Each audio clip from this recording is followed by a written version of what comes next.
Good day, ladies and gentlemen. Welcome back to another episode of Live Chat with James, coming to you from the studios here in beautiful British Columbia. I'm located in Surrey, British Columbia on the west coast, and of course we had a very healthy film and production industry here that seems to have really hit the wall. And it is happening not just across Canada, but throughout the United States as well. And we're going to take a look at some of the reasons behind that and where the film industry is, where I think the film industry is going to head in the next year. And unfortunately, I don't think it's going to be good signs ahead for the next year. I think that we are hitting a slump that's going to be a real issue for those who are employed within the film industry, whether it's in Metro Vancouver, whether it is in Toronto, or in some of our smaller markets such as Alberta, Saskatchewan, and you can even go south into New York, into Florida, into California, and other states that had a burgeoning film industry. And let's face it, we know that the film industry is suffering right now. A lot of people are looking for employment outside of the industry to be able to make the month end, to pay the bills, whether that's the rent, the food, the hydro, whatever the case is. It is not a good sight right now, and this is just compounding on top of a long shutdown due to the pandemic, and then we had a bit of production go on before they shut down again due to different strikes that were going on that lasted quite some time, and then a repositioning of the investments and the spending by streaming networks as well as other networks that were cutting back on the number of episodes or the number of new productions. Big studios were being very cautious as to committing to large budget films, and it has only gotten worse. Now, one of the big things that we see just in the last couple of weeks is that the new Snow White motion picture is just tanking. It hasn't even hit the $100 million mark yet on a budget of $150 million to make. So it's not looking good for the production company there either. And that is not the isolated incident. There's a lot of loss. There's a lot of bombs that are happening, and when it comes to the box office hits that are going on.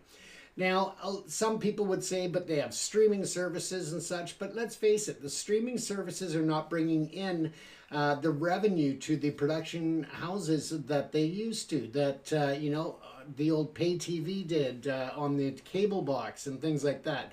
There are just so many options and so many subscriptions available now that it is tough, because people have less money to spend on entertainment and things such as that. And that is where we see big problems. Now, it's not only in the streaming and the film and television, but also in the world of podcasting and satellite. It is a tough go as well. You look at companies such as Spotify, who have dropped significant gains this week. And I believe that they dropped around 10% of their value. iHeartRadio, I believe, is down about 20 some odd percent.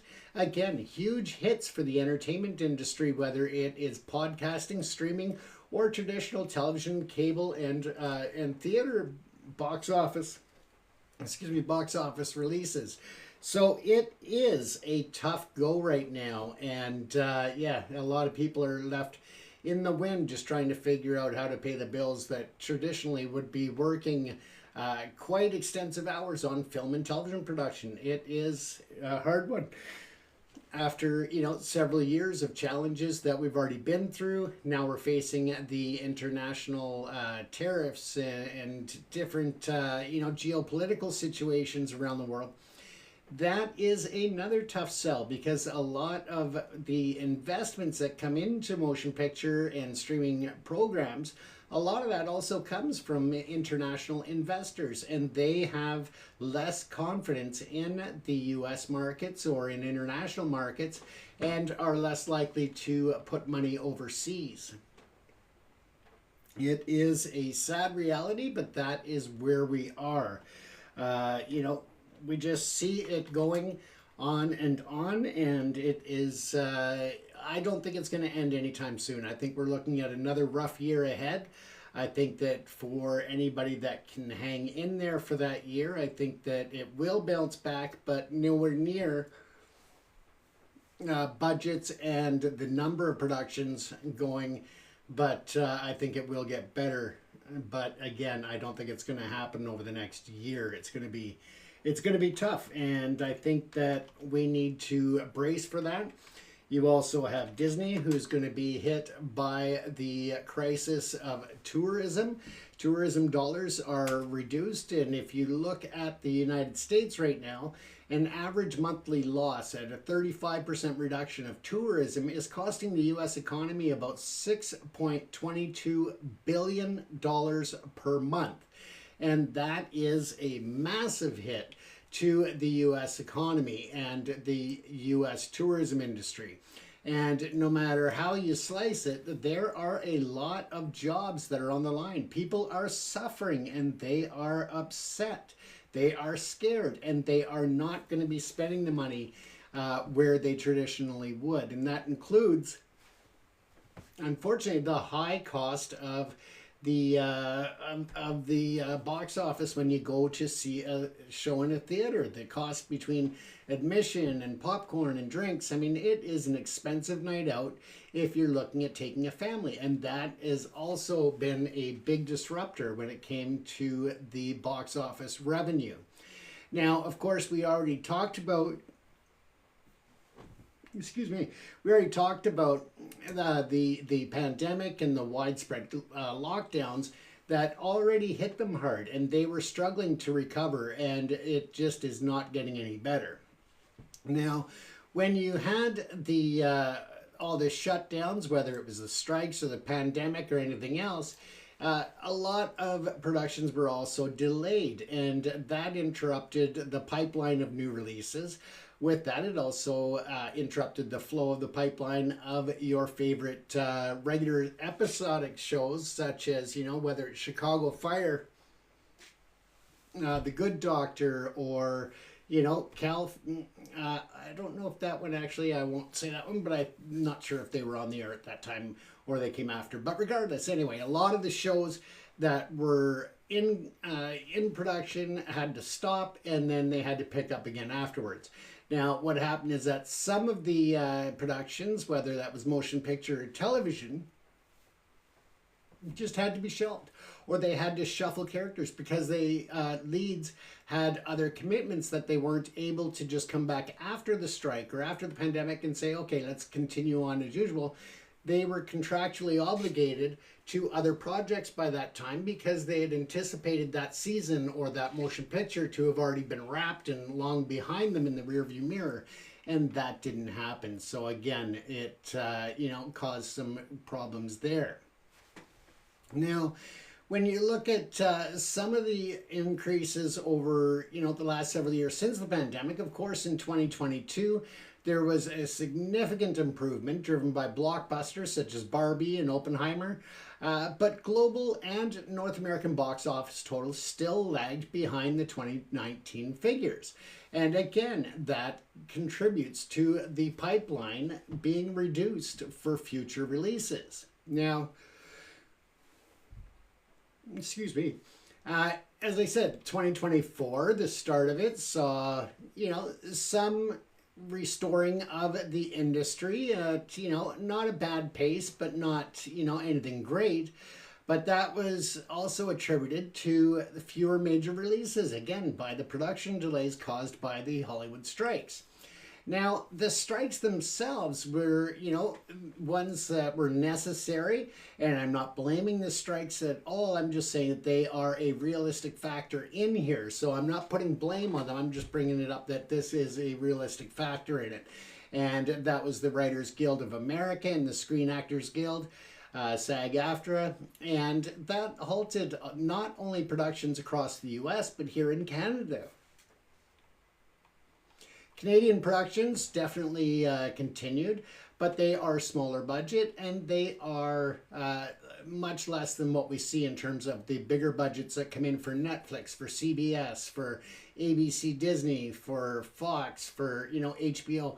We see a lot of those productions that come to Canada to film, whether it's in Toronto, whether it's in Saskatchewan, in Alberta, Manitoba, Vancouver, the West Coast here in BC, up north in the Yukon. I mean, there's just so much production that just isn't there right now. And that's definitely had a big hit.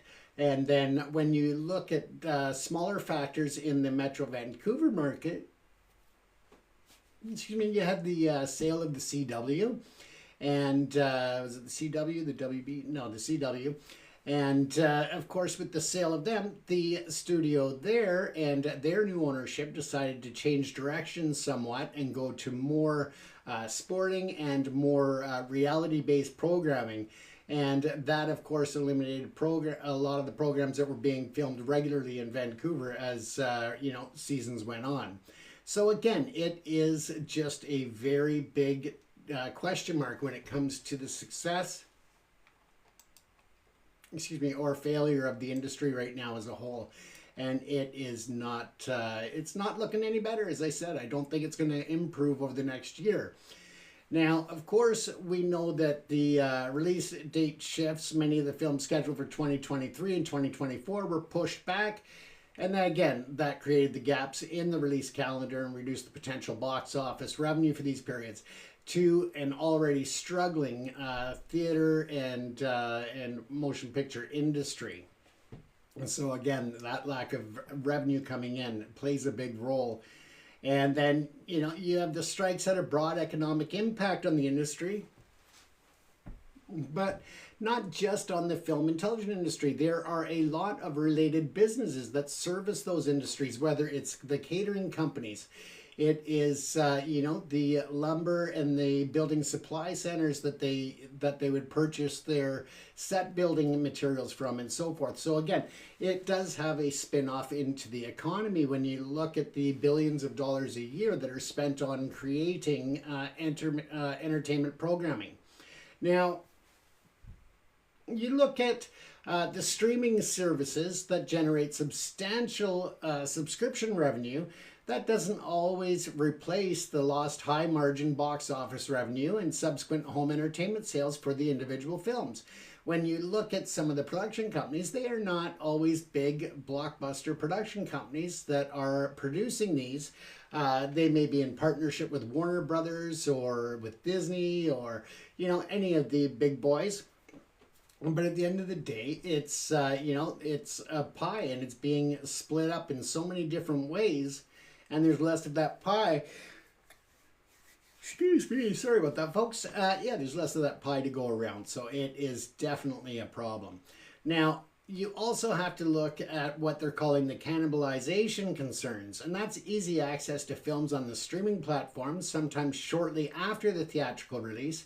And that, some would say that does discourage some potential moviegoers from buying cinema tickets. They don't want to go to the theater when they can wait a month or two and see it in quick turnaround onto the streaming platforms. And again, that is another challenge, and it's about cost savings as well. Now, many of the major media companies are still working to make their streaming divisions consistently profitable despite the high revenues. They are not necessarily, just because they're making those huge numbers, doesn't mean that they are turning a profit. There is a lot of other costs and factors that need to be taken into account there before they can actually turn around and be profitable. When it comes to the increased costs of production and marketing, major films and television shows even, they have a big budget to get the word out about their movies, to get the word out about a television show. It's not just throw it out there and people will come. It's not build it and they will come. It just doesn't happen that way. It's about marketing. It's about creating a demand. It's about getting an audience excited to come and see what it is that's been created. And let's face it, a television show, a motion picture, a streaming show, a podcast, those are artistic creations. And as much as you can believe in it, if one thing goes wrong within that production, it can adversely impact the entire budget and the forward going when it comes to the potential of having a sequel or a franchise. Just one poor decision by a director or a producer or a studio, or getting studio notes that the studio insists on that don't really make sense in the production. And so there's a lot of different factors that can play into a great movie being a dud. And unfortunately, that's the risk that is been inherent with the film industry going way back to the silent films. And, you think that you've got it figured out, and you don't always. With that, of course, there's the advancements of artificial intelligence and different platforms that are basically being used to predict the audience, to predict the behaviors, the reactions, the emotions, and all of these different things. And those can actually impact the direction of a film. A film can go through an AI algorithm and be totally initially targeted towards one audience, and the AI system says, no, you'd be much more successful going to this audience. And it's interesting to watch how that's playing out, because it's actually been working for many productions. And a lot of times it's more about the marketing end of it when they feed it into the AI and what audience to market towards, what demographics and so forth. But there are cases where AI has actually changed the shift of a movie or a television series just for that.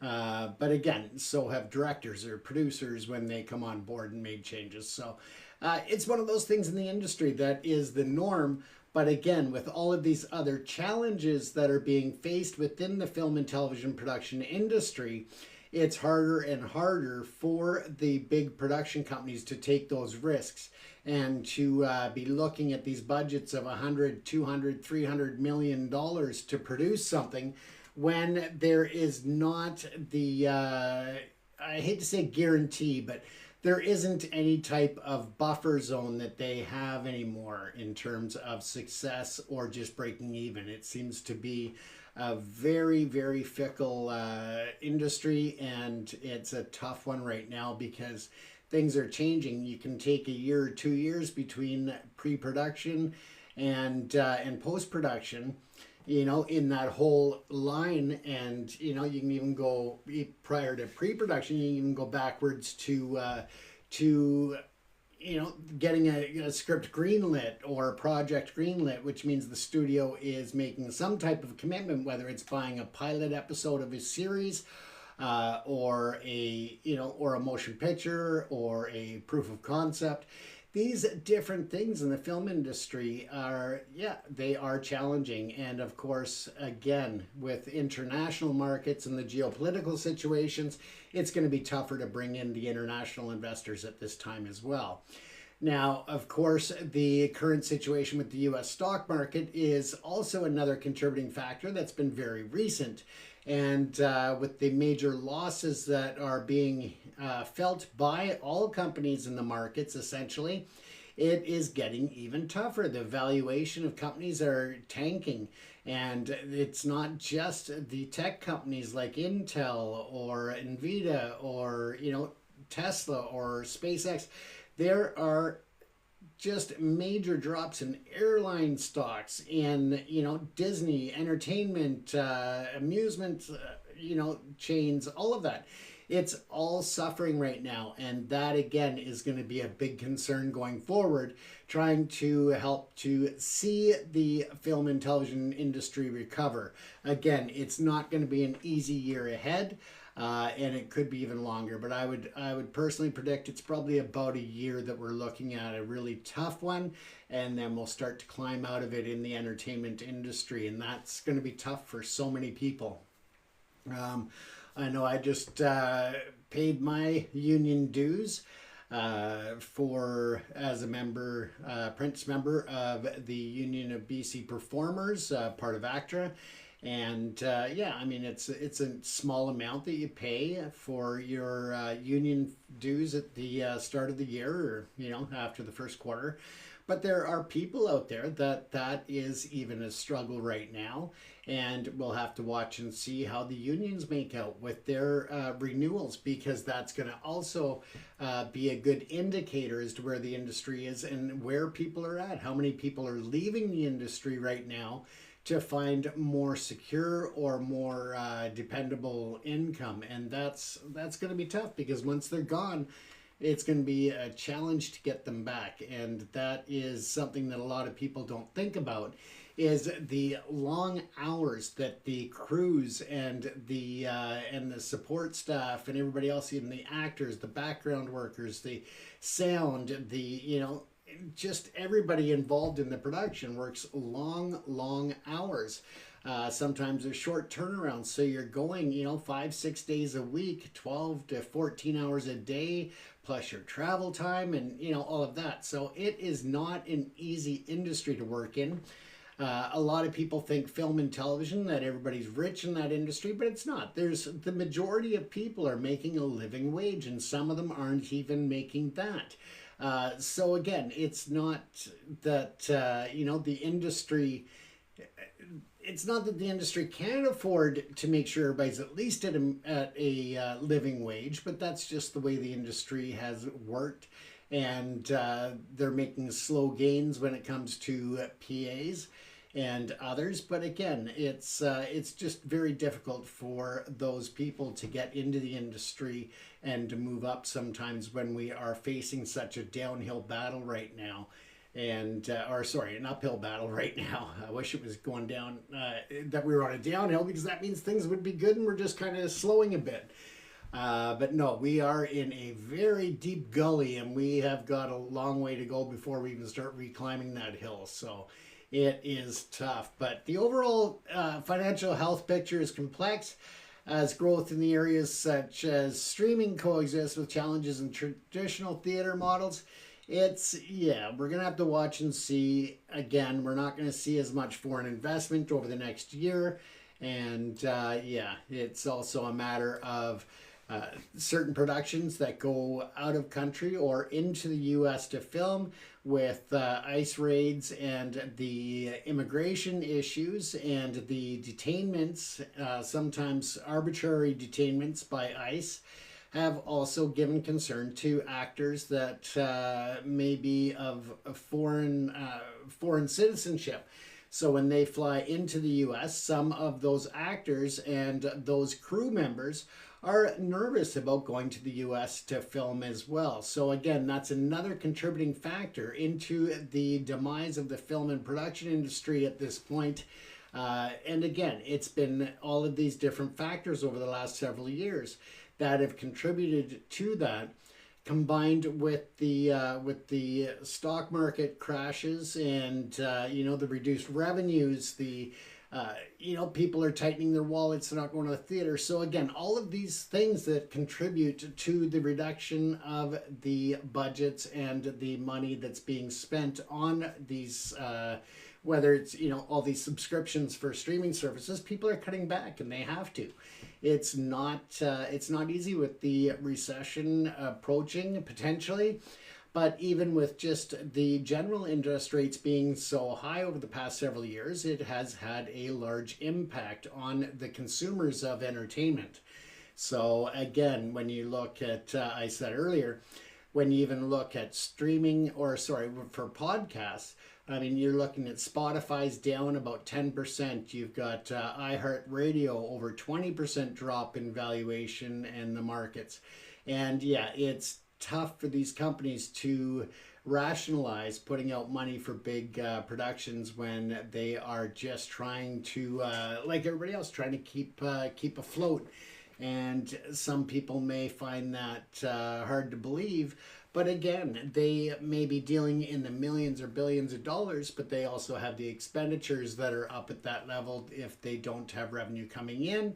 it's just like anybody else. It's, you know, if you've got $1 and you have to pay out $1.25, well, you're going to be running a deficit, and that's not good for corporations, for investors, and shareholders and such. So again, I don't think it's going to recover well in the next year. I think it's going to take at least a year before we start to see any type of real recovery. With that said, I mean, you know, if you have any opinions on that, feel free to share them. But again, I don't think that there's a lot more to add there. But again, if you have something to add, by all means, feel free. And other than that, we can talk about any other subjects that are on your mind. Feel free to chime in, and, you know, we can talk about that orange-faced baboon down south of the border who decided that it was more essential that he be on the golf course and show up for the golf tournaments and all of that crap with the Saudis, instead of showing up to be there to repatriate the 4 soldiers who died during training over in Europe. You also had, you know, other issues like the economy that's collapsing under the feet of everyday Americans, while Donald Trump is out at Doral Course in Mar-a-Lago, rubbing shoulders with the Saudis, making money for the Trump organization, and yeah, just complete conflict of interest, not to mention the complete and utter lack of respect that he showed those 4 service members who gave their lives in the training over with the NATO exercises. So again, it just kind of shows and reiterates what kind of a piece of shit that Donald Trump is, in my opinion.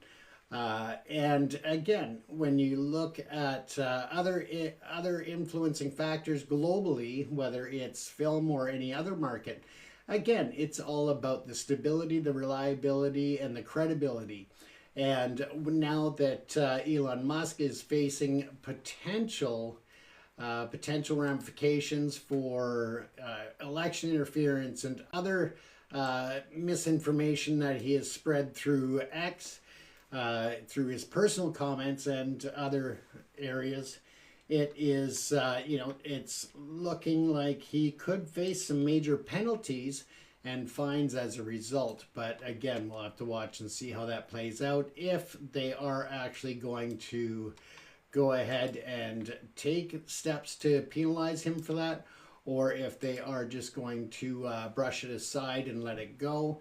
We'll have to watch and see. But I know that here in Canada, Tesla is under fire or under investigation and under fire from the public for claiming tens of millions of dollars in electric vehicle rebates under a government subsidy program that was coming to a close. On the final weekend, they sold more vehicles than they could possibly have even stocked, let alone written the papers for and delivered on the sales. You know, you're talking thousands and thousands of vehicles at dealerships, you know, at just a regular dealership. And yeah, it is just disgusting how Tesla tried to game the system and to try to claim those tens of millions of dollars from the government taxpayers when they heard the program for the rebates was ending. So again, we'll have to watch and see how that investigation plays out in Canada. Other than that, folks, that is another live episode and another live chat with James. I hope you enjoyed tonight's episode. I hope that you tune in again tomorrow night. We'll come on a bit earlier, probably about 10 o'clock Pacific Standard Time, just to come in a bit earlier. Angus is away this week, my co-host on Perspectives. So the other show I do for Savage TV, so I'll be recording that show a bit earlier, which means I can come on here a bit earlier instead of catching all of the night owls at the while they're half asleep. You'll be able to be a bit more awake to join it. So again, I'll be back tomorrow night about 10 p.m. Pacific Time. See you then. And once again, this is James coming to you from ProPix TV in Vancouver, British Columbia. Don't forget to subscribe so you can keep up to date on all of the things happening and all the posts that go up, as well as being notified when we go live on different nights of the week. Take care, everyone. Stay safe, and thanks again for tuning in.